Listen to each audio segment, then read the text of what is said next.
بنگلور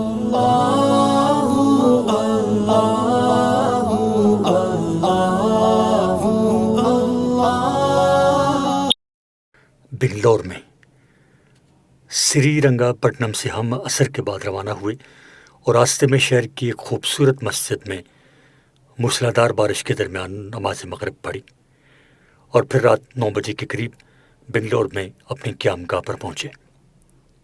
بنگلور کسی زمانے میں نواب حیدر علی اور سلطان ٹیپو کی سلطنت خدا داد میسور کا حصہ تھا اور اب ریاست کرناٹک کا صدر مقام ہے، اور نہایت سرسبز و شاداب ہونے کی وجہ سے شہر گلستان کہلاتا ہے۔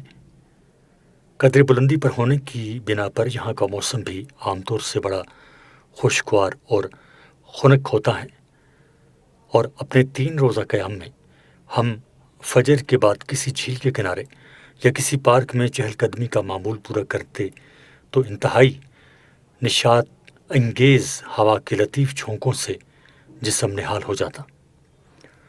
تمدنی اعتبار سے بھی یہ ہندوستان کے چند ان بڑے شہروں میں سے ہے جو تیز رفتاری سے ترقی کر رہے ہیں۔ خاص طور پر انفارمیشن ٹیکنالوجی میں یہ شہر بہت مشہور ہے، اور تامل ناڈو سے بنگلور آتے ہوئے ہمیں سب سے پہلے الیکٹرانک سٹی کی نظر فریب عمارتیں ہی نظر آئی تھیں۔ پھر ہم 12 کلومیٹر لمبے فلائی اوور کو طے کر کے شہر کے وسطی حصے میں داخل ہوئے تھے۔ شہر کی آبادی 1 کروڑ کے لگ بھگ ہے، اور ان میں مسلمانوں کی تعداد 25 لاکھ کے قریب ہے۔ کہا جاتا ہے کہ ضلع بنگلور میں تقریباً 900 مسجدیں ہیں، جن میں سے اکثر بڑی خوش ذوقی سے بنائی گئی ہیں۔ یہاں تجارت کے علاوہ سرکاری ملازمتوں میں بھی مسلمانوں کا حصہ قابل لحاظ ہے، اور کئی مسلمان اعلیٰ افسران سے یہاں ملاقات ہوئی، جن میں ڈاکٹر نثار احمد صاحب ایڈیشنل کمشنر پولیس اور ثناء اللہ صاحب انڈین ایڈمنسٹریٹو سروس بطور خاص قابل ذکر ہیں، جنہوں نے ہمارے قیام کے دوران ہر طرح کی راحت کا انتظام کیا۔ اللہ تعالیٰ انہیں جزائے خیر عطا فرمائیں، آمین۔ بنگلور آ کر دیکھا تو یہاں کے اردو اخبارات ہمارے دورے کی تفصیلات سے بھرے ہوئے تھے۔ بعض اخبارات نے پہلے صفحے پر خیر مقدمی جملوں پر مشتمل پٹیاں لگائی تھیں، بعض نے تعارفی کالم لکھے تھے، اور آئندہ 2 دن کا پروگرام تو سبھی اخبارات نے شائع کیا تھا۔ ہفتہ 17 جولائی کو صبح 10 بجے یہاں کے ایک دینی مدرسے دارالعلوم شاہ ولی اللہ میں علماء کا ایک خصوصی اجتماع تھا۔ یہاں نہ صرف صوبہ کرناٹک بلکہ آندھرا پردیش، مہاراشٹر اور بعض دوسرے صوبوں کے بھی علماء تشریف لائے ہوئے تھے، اور پنڈال کھچا کھچ بھرا ہوا تھا۔ مدرسے کے محتمم مولانا زین العابدین صاحب نے بڑی محبت سے استقبال کیا، اور اپنی تعارفی تقریر میں سپاسنامہ پیش کرتے ہوئے فرط جذبات سے آتیتا ہو گئے۔ الکلیۃ السعودیہ کے محتمم مولانا محمد عتیق الرحمان صاحب ایک خوشگو شاعر بھی ہیں۔ انہوں نے ٹھیٹھ ہندوستانی زبان میں مفتی تقی جی کے عنوان سے ایک نظم پڑھ کر بہت داد وصول کی۔ اگر وہ میری مبالغہ آمیز تعریف پر مشتمل نہ ہوتی تو اپنی زبان کی گھلاوٹ اور تلمیحات کی لطافت کی وجہ سے میں اسے یہاں نقل کرتا۔ اس کے بعد میں نے تقریباً 1 گھنٹہ کچھ گزارشات پیش کی اور اپنے اس تاثر کا اظہار کیا کہ اللہ تعالیٰ کی فضل و کرم سے ہندوستان کے جن علاقوں میں میرا جانا ہوا، وہاں کے مسلمانوں کو اپنے دین کے تحفظ میں سرگرم پایا، اور اس میں یہاں کے علماء کرام کا جو قابل قدر کردار نظر آیا وہ ہر لحاظ سے حوصلہ افزا ہے۔ اسی کے ساتھ جن پہلوؤں پر ہمیں زیادہ اہمیت کے ساتھ توجہ دینے کی ضرورت ہے، ان میں اسلام کی معاشرتی اور اخلاقی تعلیمات خصوصی اہمیت کی حامل ہیں۔ میں نے یہ بھی عرض کیا کہ مغربی تہذیب نے آزادی نسواں کے نام سے جو فریب دیا ہے، اس کی تردید تو بفضل تعالیٰ ہماری طرف سے کافی حد تک ہوئی ہے، لیکن اس موضوع کا مثبت پہلو یہ ہے کہ اسلام نے خواتین کو جو حقوق عطا فرمائے ہیں، ان میں سے بہت سے ہمارے معاشرے میں پامال ہوتے ہیں۔ مثلاً شریعت کے مطابق انہیں میراث دینے کا رواج بہت کم ہے، نیز شادی بیاہ میں سماجی رواجات کو شریعت کے احکام پر فوقیت دی جاتی ہے، جس کی وجہ سے ان کے حقوق پامال ہوتے ہیں۔ ہمارے بزرگوں نے اسی ضرورت کے پیش نظر نکاح بیوگان کی تحریک چلائی۔ جبکہ کسی بیوہ کے نکاح کرنے کو معاشرے میں بہت معیوب سمجھا جاتا تھا، اسی طرح جو غلط رواجات معاشرے میں پھیلے ہوئے ہیں، ان کے آگے ہتھیار ڈالنے کے بجائے اہل علم کو ان کی اصلاح پر خصوصی توجہ دینے کی ضرورت ہے۔ بنگلور کا سب سے بڑا اور قدیم مدرسہ دارالعلوم سبیل الرشاد ہے، جس کے محتمم حضرت مولانا مفتی اشرف علی صاحب مدظلہم ہیں۔ وہ مدراس میں بھی تشریف لا کر ملے تھے اور اپنے مدرسے میں آنے کی دعوت دی تھی۔ مدرسہ شاہ ولی اللہ میں دوپہر کے کھانے کے بعد ہم دارالعلوم سبیل الرشاد گئے، جس کا طول و عرض، اس کی خوبصورت عمارتیں، عمدہ کتب خانہ اور حسن انتظام دیکھ کر بڑی خوشی ہوئی۔ یہاں بھی طلباء اور اساتذہ سے مختصر خطاب ہوا۔ مولانا شبیر صاحب دارالعلوم ندوۃ العلماء کے فارغ التحصیل ہیں اور ہر وقت سائے کی طرح ساتھ تھے۔ انہوں نے ایک اقامتی مدرسہ اصلاح البنات کے نام سے قائم کیا ہوا ہے، جس میں خواتین کو ایک 2 سالہ تعلیمی اور تربیتی کورس سے گزارا جاتا ہے، اور معلوم ہوا ہے کہ بڑا مفید ثابت ہو رہا ہے۔ عصر کے بعد اس مدرسے میں بھی حاضری ہوئی اور خواتین سے خطاب ہوا۔ مغرب کی نماز وہیں ادا کی گئی۔ مغرب کے بعد بنگلور کے ایک آڈیٹوریم امین کر بھون میں جدید تعلیم یافتہ حضرات کے لیے ایک خصوصی اجتماع رکھا گیا تھا، جس میں وکلاء، ماہرین معاشیات، سرکاری افسران اور یونیورسٹی کے پروفیسر صاحبان کو مدعو کیا گیا تھا۔ مغرب سے عشاء تک یہاں اردو میں خطاب ہوا۔ پھر میں نے اس سوال کا بھی جواب دیا کہ بدلتی ہوئی زندگی میں 1400 سال پرانی ہدایات و تعلیمات کس طرح کارآمد ہو سکتی ہیں۔ اگلے دن اتوار 18 جولائی کو مدرسہ مسیح العلوم میں دستار بندی کا جلسہ تھا۔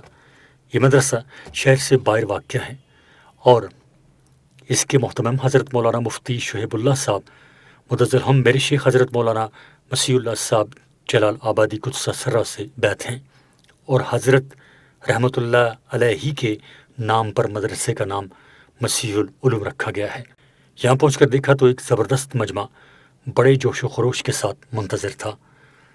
تلاوت کے بعد یہاں کے ایک طالب علم نے میری دعائیہ نظم دربار میں حاضر ہے ایک بندہ آوارہ بڑے پرسوز ترنم کے ساتھ سنائی، اور مولانا شبیر صاحب نے بتایا کہ یہ نظم یہاں کے مدارس میں بچے بچے کی زبان پر ہے۔ پھر ابتدائی کارروائیوں کے بعد تقریباً 1.25 گھنٹے میرا خطاب ہوا۔ 18 جولائی بنگلور میں ہمارا آخری دن تھا، اور اس دن مغرب کے بعد یہاں کی سب سے بڑی مسجد قادریہ میں عام اصلاحی خطاب طے کیا گیا تھا۔ یہ مسجد بڑی عالیشان اور وسیع و عریض مسجد ہے، جس کا خوبصورت حال بھی بہت بڑا ہے۔ اس کے علاوہ اس کے 3 طرف کشادہ میدان بھی ہیں۔ ہم مغرب کے وقت وہاں پہنچے تو مسجد کی بیرونی سڑک پر ٹریفک جام تھا۔ کسی طرح بغلی راستے سے مسجد میں پہنچے تو مسجد کے اندر اور باہر ایسا لگتا تھا جیسے انسانوں کا سمندر امٹ پڑا ہے۔ نماز مغرب پڑھانے کے لیے مجھ سے فرمائش کی گئی، اور کافی دیر تک منتظمین مجمع کو قابو کرنے کی کوشش میں لگے رہے۔ جتنے انسان مسجد میں تھے اس سے بھی زیادہ باہر کے میدانوں میں کھڑے تھے، اور اچھی خاصی بارش کے باوجود وہیں جمے رہے۔ اسی حالت میں میری اس دورے کی آخری تقریر ہوئی، اور عشاء کی نماز کے بعد وہاں سے اس طرح واپسی ہوئی کہ ہمارے رفقا تتر بتر ہو چکے تھے۔ چونکہ میرے جوتے انہی میں سے کسی کے پاس تھے، اس لیے مجھے ننگے پاؤں گاڑی میں بیٹھنا پڑا۔ یہ سب تو رسمی اجتماعات تھے، لیکن ان اجتماعات کے علاوہ بنگلور کے قیام میں ایسا لگتا تھا کہ ہر لمحے ہندوستان کے دور دراز حصوں سے علماء کرام کے قافلے بنگلور پہنچ رہے ہیں۔ سب سے زیادہ علماء گجرات اور حیدرآباد دکن سے گاڑیاں بھر بھر کر تشریف لائے تھے۔ ان میں سے بعض نے کئی دن کے سفر کی مشقت اٹھائی تھی۔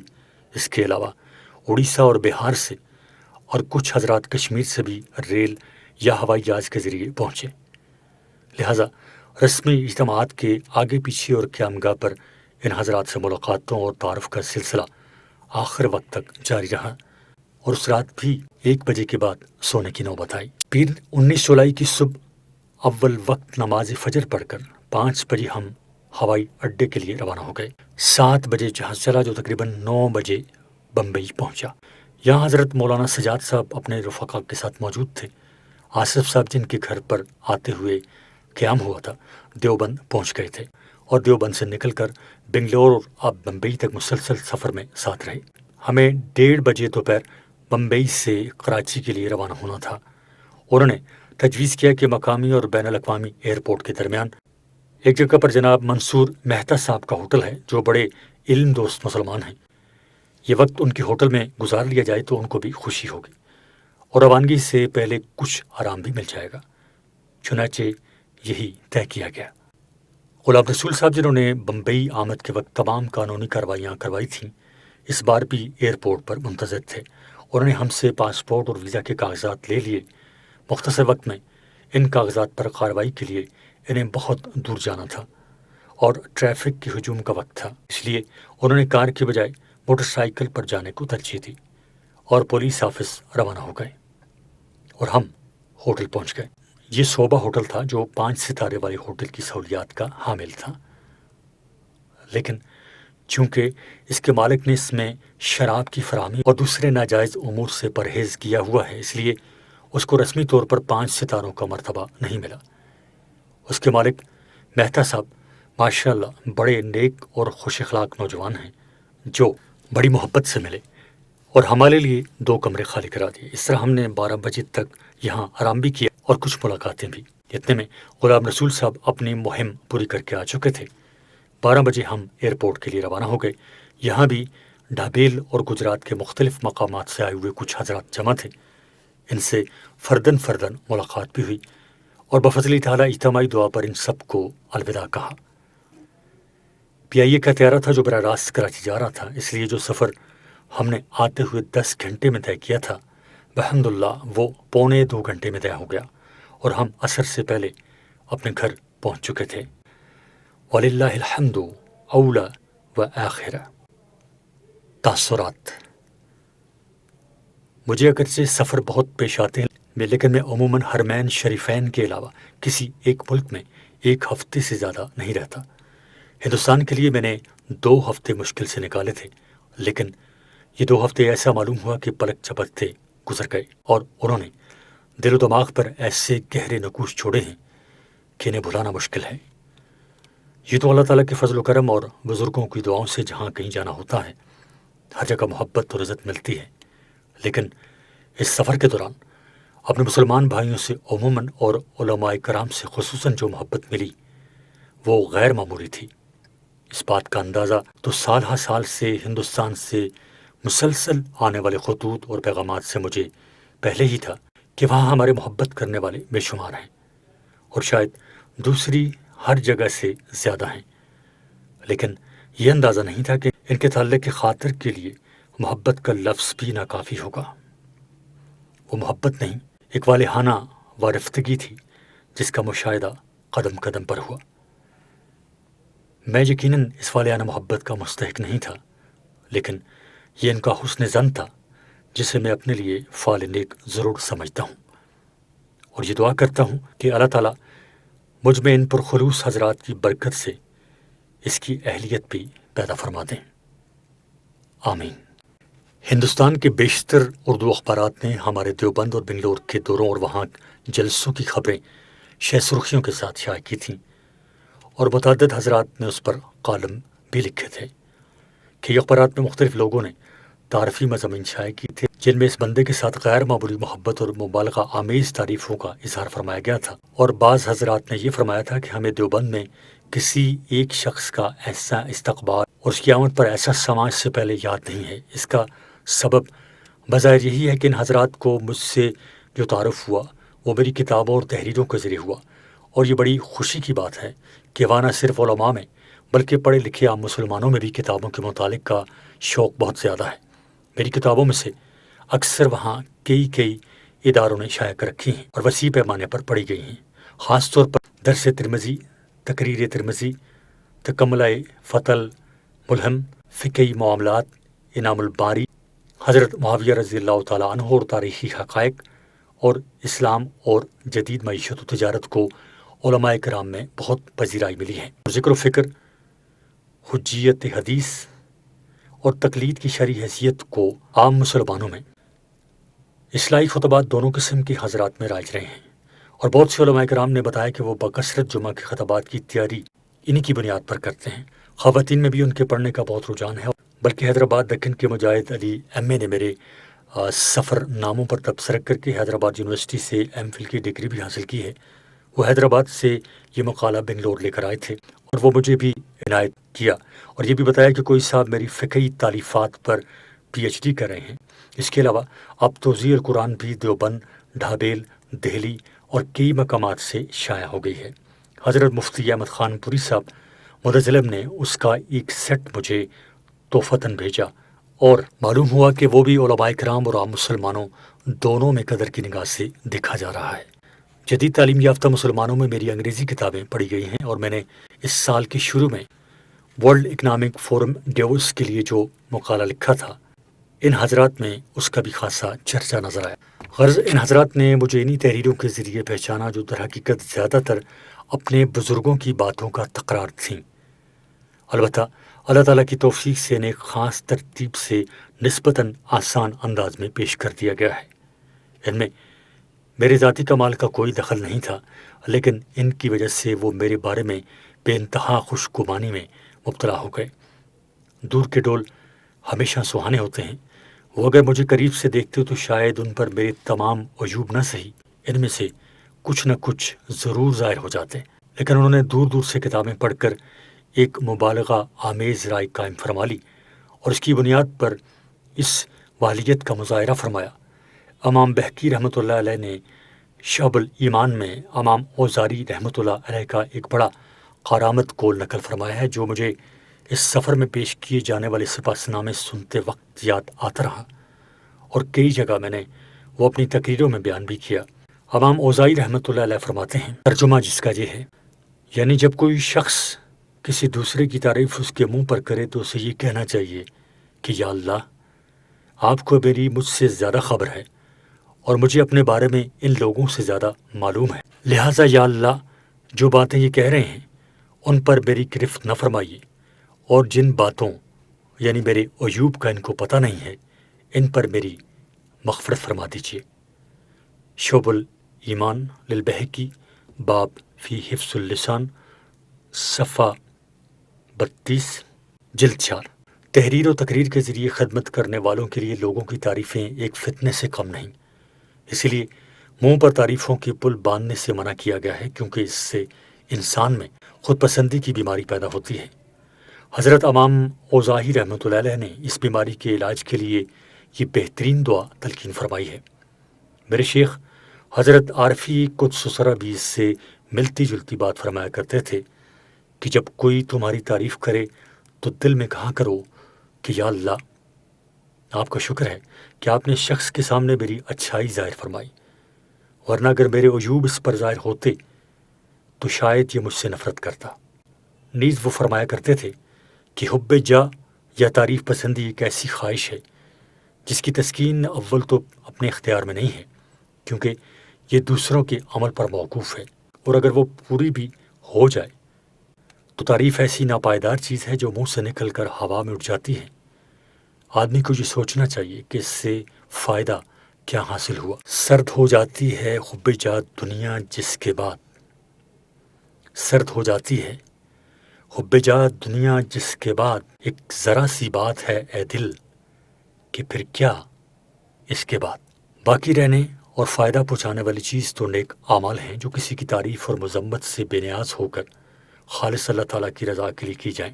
والباقیات الصالحات خیر عند ربک ثوابا وخیر مراد، سورہ مریم آیت نمبر 76۔ ترجمہ ہے، اور جو نیک عمل باقی رہنے والے ہیں ان کا بدلہ بھی اللہ کے یہاں بہتر ہے اور ان کا انجام بھی بہتر۔ اصل بات یہ ہے کہ اللہ تعالیٰ اس بات کی فکر عطا فرمائے کہ ان سدا باقی رہنے والے اعمال کی توفیق عطا ہو، آمین۔ ہندوستان کے سفر میں دوسرا تاثر یہ ملا کہ اللہ تعالیٰ کے فضل و کرم سے مسلمانوں کے معاشی حالات پہلے سے کافی بہتر ہوئے ہیں۔ انہوں نے یہ فیصلہ کر لیا کہ انہیں اسی ملک میں اپنا وجود ثابت کر کے رہنا ہے، چنانچہ وہ اس کے لیے جہد مسلسل میں لگے ہیں۔ ہندوستان نے پچھلے عشرے میں معاشی اور تمدنی اعتبار سے بڑی تیز ترقی کی ہے۔ بڑے پیمانوں کی صنعتوں، خاص طور پر انفارمیشن ٹیکنالوجی اور طب کے میدان میں اس نے بڑی کامیابیاں حاصل کی ہیں۔ مواصلات کا نظام بہت بہتر ہوا ہے۔ شاندار سڑکوں اور پلوں نے شہروں کے درمیان رابطے آسان بنا دیے ہیں، اور ان ترقیات میں مسلمانوں کا بھی اہم کردار ہے اور وہ بھی فی الجملہ اس میں حصہ دار بنے ہیں۔ نیز جنوبی ہند کے جن مقامات پر میرا جانا ہوا وہاں مسلمانوں کے دینی حالات بھی بہت بہتر نظر آئے۔ ایک طرف دینی درسگاہوں میں نہ صرف معیاری دینی تعلیم ہو رہی ہے بلکہ اس میں حالات کے مطابق تنوع بھی پیدا ہوا ہے۔ یہ ادارے پوری خود اعتمادی کے ساتھ مثبت کام بھی کر رہے ہیں اور نت نئے فتنوں کا ڈٹ کر مقابلہ بھی کر رہے ہیں، اور دوسری طرف عام مسلمانوں کا ان اداروں کے ساتھ ربط اور تعاون بھی قابل تعریف ہے۔ البتہ بعض علماء کرام نے بتایا کہ شمالی ہند کے حالات جنوبی ہند سے مختلف ہیں اور وہاں غیر مسلموں کے ساتھ اختلاط کے نتیجے میں عام مسلمانوں میں بہت سی خرابیاں بھی پیدا ہو رہی ہیں جن کے انسداد کے لیے بڑی محنت کی ضرورت ہے، اور علماء کرام اور دینی حلقے اپنی استعداد کی حد تک اس کے سد باب کی کوشش میں لگے ہوئے ہیں۔ یہ بات بھی واضح طور پر نظر آئی کہ علماء کرام میں یہاں تک کہ نوجوان علماء میں بھی علمی اور تحقیقی ذوق پروان چڑھ رہا ہے۔ نئی نئی کتابیں منظر عام پر آ رہی ہیں، علماء میں تصنیف و تالیف کی طرف رغبت بڑھ رہی ہے، اور اس سفر کے دوران بہت سے علماء اور اہل قلم نے اپنی جو کتابیں مجھے ہدیۃً عنایت فرمائیں انہیں اگر جمع کیا جائے تو یقیناً کئی الماریاں بھر سکتی ہیں۔ میرے پاس اس کے سوا کوئی راستہ نہیں تھا کہ ان میں سے اپنی ضرورت کی کتابیں منتخب کر کے انہیں کارگو کے ذریعے کراچی بھجواؤں اور باقی کتابوں سے سرسری استفادہ کر کے انہیں وہیں پر تقسیم کر دوں۔ غرض یہاں مسلمانوں کی مجموعی حالت مجھے پہلے سے بہت بہتر نظر آئی، جو بہت امید افزا بات ہے۔ اللہ تعالیٰ انہیں نظر بد سے محفوظ رکھے، آمین۔ وآخر دعوانا ان الحمد للہ رب العالمین۔